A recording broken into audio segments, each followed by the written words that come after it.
목요일 새벽 예배를 하나님 앞에 올려드리겠습니다.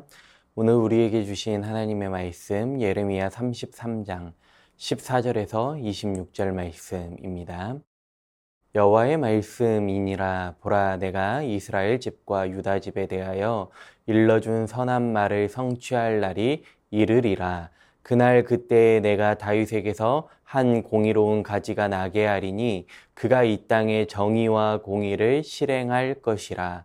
그날에 유다가 구원을 받겠고 예루살렘이 안전히 살 것이며 이 성은 여호와는 우리의 의라는 이름을 얻으리라. 여호와께서 이와 같이 말씀하시니라. 이스라엘 집에 왕위에 앉을 사람이 다윗에게 영원히 끊어지지 아니할 것이며 내 앞에서 번제를 드리며 소제를 사르며 다른 제사를 항상 드릴 레위 사람 제사장들도 끊어지지 아니하리라 하시니라. 여호와의 말씀이 예레미야에게 임하니라. 이르시되 여호와께서 이와 같이 말씀하시니라. 너희가 능히 낮에 대한 나의 언약과 밤에 대한 나의 언약을 깨뜨려 주야로 그때를 잃게 할 수 있을진데 내 종 다윗에게 세운 나의 언약도 깨뜨려 그에게 그의 자리에 앉아 다스릴 아들이 없게 할 수 있겠으며 내가 나를 섬기는 레위인 제사장에게 세운 언약도 파할 수 있으리라. 하늘의 만상은 셀 수 없으며 바다의 모래는 측량할 수 없나니 내가 그와 같이 내 종 다윗의 자손과 나를 섬기는 레위인을 번성하게 하리라 하시니라. 여호와의 말씀이 예레미야에게 임하니라. 이르시되 이 백성이 말하기를 여호와께서 자기가 택하신 그들 중에 두 가게를 버리셨다 한 것을 내가 생각하지 아니하느냐. 그들이 내 백성을 멸시하여 자기들 앞에서 나라로 인정하지 아니하도다.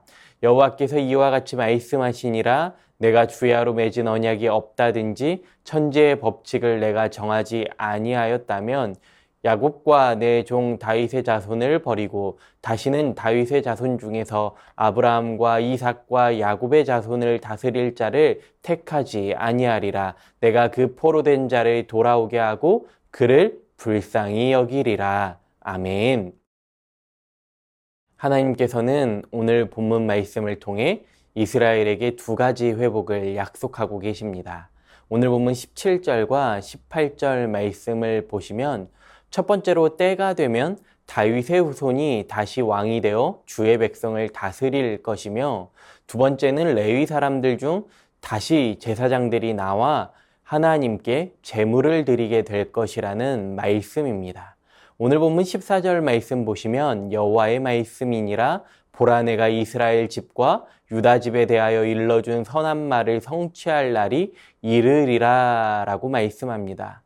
저자는 보라, 날이 이르고 있다라는 이 말씀으로 오늘 본문에 예언된 내용은 먼 미래에 있을 것임을 암시하고 있습니다. 먼저 그 날이 되면 어떻게 다윗의 왕조가 회복될 것인지 본문에서 말씀하고 있는데 그것을 15절 말씀은 한 의로운 가지라고 말씀하고 있습니다. 이 가지는 의와 공평으로 나라를 다스릴 것인데 이 약속은 바로 메시아에 대한 약속이죠.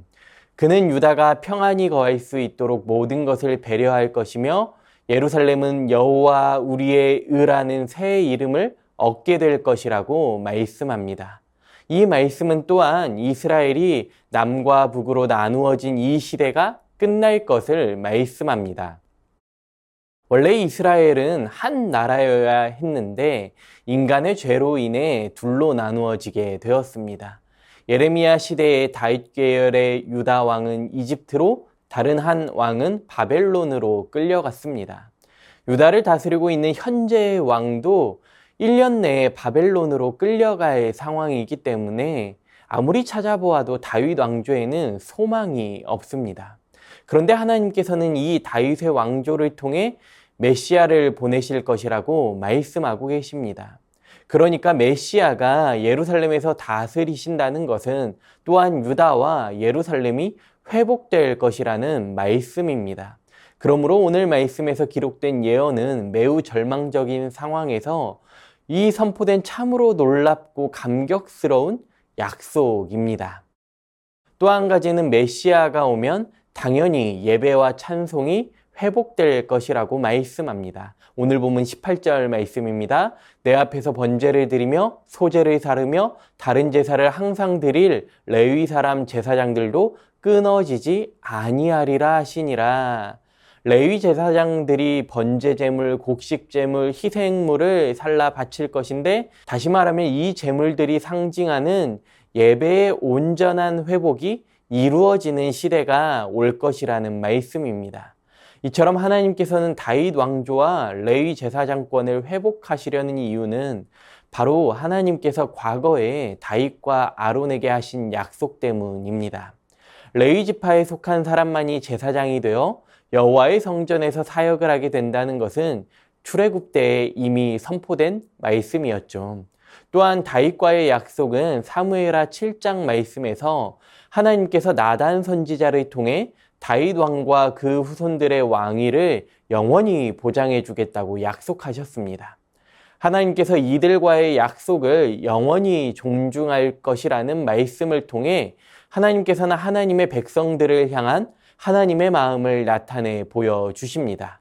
하나님께서는 자신의 백성에게 주신 약속은 단 하나라도 지키지 않거나 등한시 여기지 않는 분이십니다. 하나님께서는 그 약속을 이룰 때까지 멈추지 않으십니다. 가장 적절한 때를 기다리셨다가 가장 좋은 것으로 베풀어 주시죠.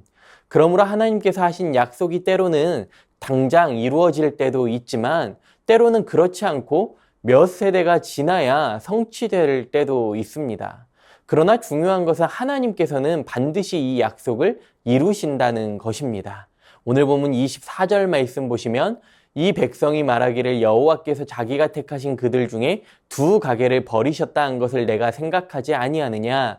그들이 내 백성을 멸시하여 자기들 앞에서 나라로 인정하지 아니하도다. 백성들은 하나님께서 이미 그들을 버리셨다라고 말하지만 하나님께서는 그들을 잊으신 적이 한 번도 없다고 말씀하십니다. 25절 말씀에서 자연을 지배하는 원리들이 깨지지 않는 한 하나님께서는 결코 하나님의 백성들을 버리지 않는다고 말씀하십니다. 다시 말하면 그러할 일도 없고 앞으로도 없다는 말씀입니다. 그렇기 때문에 이스라엘 백성들은 바벨론 포로 생활을 하나님께서 그들을 버리셨다고 생각하는 것이 아니라 이스라엘 백성들이 하나님과의 언약을 잘 이행하지 않았기 때문에 언약의 일부인 언약의 저주를 하나님께서 그대로 이행하시는 것임을 그들은 분명하게 알고 바라보아야 합니다. 이스라엘 백성들이 하나님께 순종하지 않아 언약을 파괴했지만 그 언약은 아직도 유효하며 하나님께서는 그 언약의 조항에 따라 이스라엘 백성들에게 벌을 내리신 것입니다. 이스라엘 백성들은 언약을 지키지 않아 바벨론의 포로로 끌려가게 되었고 반면에 그들의 바벨론 포로 생활은 하나님께서 그들과의 언약을 지키신 결과로 이루어진 것입니다.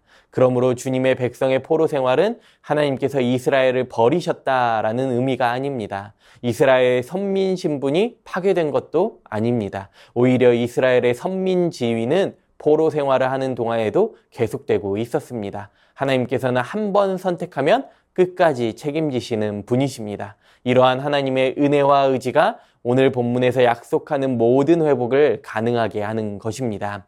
오늘 말씀을 통해 우리들은 이스라엘 백성들과 같이 하나님의 귀한 언약들을 받았음에도 불구하고 우리의 연약함으로 인해 이 약속들을 잊어버리고 살 때가 많지만 하나님께서는 단 한 번도 한 가지도 잊지 않으시고 모든 것을 하나님의 뜻대로 신실하게 이루어 가셨음을 기억하시면서 우리도 신실하신 하나님을 바라보실 수 있기를 바랍니다. 더 중요한 것은 하나님의 모든 약속은 우리를 복되게 하는 언약이라는 사실입니다. 신실하신 하나님께서 약속하신 모든 것을 그리스도 예수 안에서 성취하셨습니다.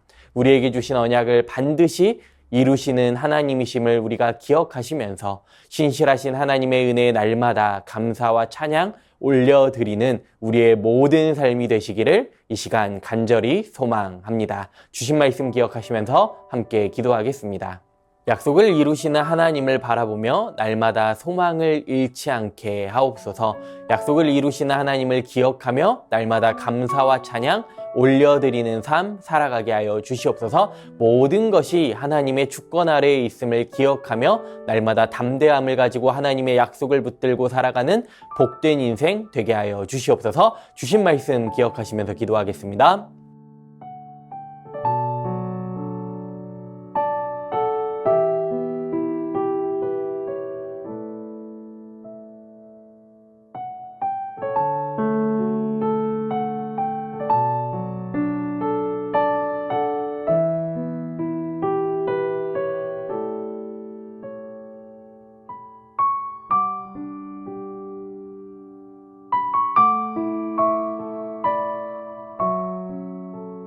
나라와 열방을 위해 기도합니다. 대한민국이 하나님을 경외하는 나라 되게 하시고 위정자들이 국가와 국민을 위해 섬기게 하여 주옵소서. 폭우로 인해 인명과 재산 피해를 당한 모든 이들을 위로하여 주시고 복구가 신속하게 이루어질 수 있게 하여 주시옵소서. 전쟁과 재난의 아픔으로 고통하는 자들을 위로하여 주시고 주님 주시는 참된 평화와 평안만이 넘쳐나게 하여 주옵소서. 나라를 위해 기도합니다.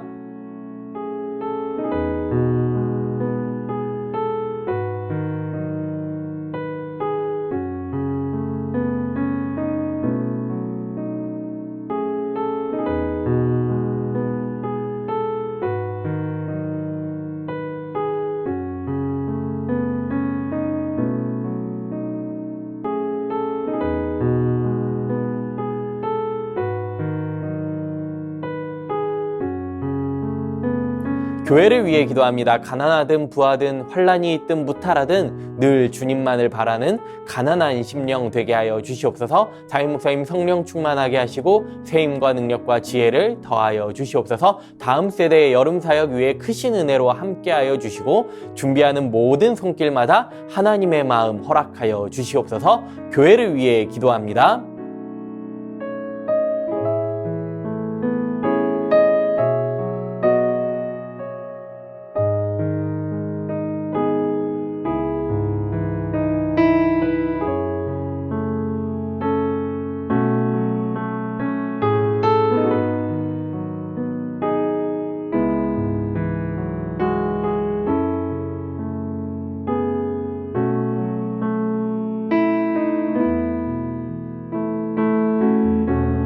마지막으로 선교사님과 환우분들을 위해 기도합니다. 오늘은 탄자니아 김현석 고미라 선교사님 위해 기도하실 때에 잠시 사역지에 자리를 비우는 동안 사역을 이어나갈 스태프들이 계속해서 주일 예배 사역과 마을 사역 가운데 기쁨이 있게 하여 주시옵소서. UAUT 기독교 대학 사역에도 기름 부어 주실 때에 탄자니아 대학생들이 주님의 자녀로 잘 교육받게 하여 주시옵소서. 환우분들을 위해 기도합니다. 안행순 집사님 위암 수술 이후 회복 중에 있습니다. 조직 검사 결과 항암 없이 치료할 수 있게 되었습니다. 2개월간 요양병원에서 온전한 회복 이루어지게 하여 주시옵소서. 이웅 집사님 폐렴으로 치료받고 계시는데 깨끗하게 치료되게 하여 주시옵소서. 문금숙 권사님 림프암으로 4주에 1회 2일에 걸쳐 항암을 진행하고 계십니다. 깨끗하게 치료받게 하시고 회복될 수 있게 하여 주시옵소서. 정기섭 집사님 큰 사고 이후에 후유증 없이 잘 회복될 수 있게 하여 주시옵소서. 염점동 집사님 3개월에 한 번씩 검사를 진행하고 있습니다.